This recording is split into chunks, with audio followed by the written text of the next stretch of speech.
Coal and gas communities in the eastern states of Australia are pushing for more support from the government to transition to cleaner jobs on the path to net zero.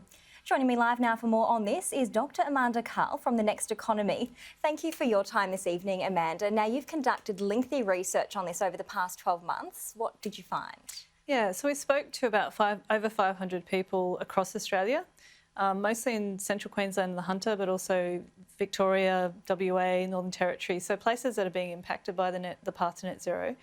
And we also talked to people from across industry, all levels of government, so people who are really engaged in managing this energy transition. The thing that we found is that there's been a big shift in the conversation. Maybe 12 months ago, people didn't really want to talk about it very much, but now people are having the conversation and just want to get on with the work that we need to do. So what are they saying that they need specifically from the government on this path to net zero? One of the strongest themes is people want to move past the politics. They're seeing big changes on the ground. We're seeing our trading partners up their emissions reduction targets. We're seeing early closure of coal plants. We're seeing thermal mines get approved but not actually funded. And so they're saying they want to manage the risk, but they also want to take advantage of all the economic opportunities that are out there. And they want government policy certainty to actually help them get there. And I believe something along the lines of a transition authority. What would that look like?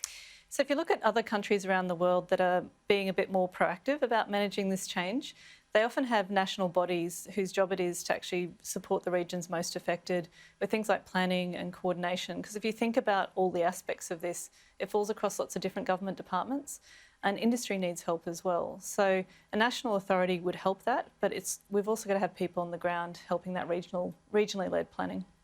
And so specifically, can you tell me about someone that you spoke to and the direct impact it would have on either a community member or an organisation within one of these fossil fuel-linked communities if they don't receive adequate support? Well, we're already starting to see some negative impacts because industry is moving ahead, which is great. We're seeing a lot of industry leadership. And they're probably the loudest voices calling for more planning and coordination and policy certainty.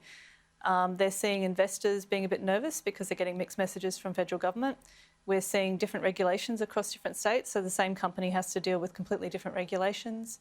We're seeing big renewable energy projects rolled out across the country with not necessarily a lot of regulation or ability to shape how those developments are being done. So people are sort of saying, look, they're not just afraid of losing out if or when coal exits the market, they're also worried about the boom times if we don't manage this well. Are they quite receptive or open to moving forward with greener, cleaner jobs? I think people want jobs. I think, resource communities are used to the boom and bust cycle and they know that things are changing. So they just want to say, what I hear very frequently from people, even coal miners, is, well, we know things are changing. We don't know how long we've got coal for. If we're going to build new industries, we need to start now. It's going to take a really long time. The sorts of things we're talking about, not just renewable energy, but building a green hydrogen industry, manufacturing of renewable energy parts, all these things are starting to happen, but it's going to take a lot of investment to get it there. And we are approaching a federal election. How much is that a factor? Obviously, net zero climate action is a big focus. What are you hearing on the ground when it comes to the federal election? Well, we did this research before the election was called, and I actually wanted to get it out a few months ago. It wasn't actually my intention to do it now. But I think the message that was coming through was people are sick of the politics. Most people I'm talking to are saying industry, local government, even workers are saying, this is a practical issue. This is an economic issue. It's a planning issue.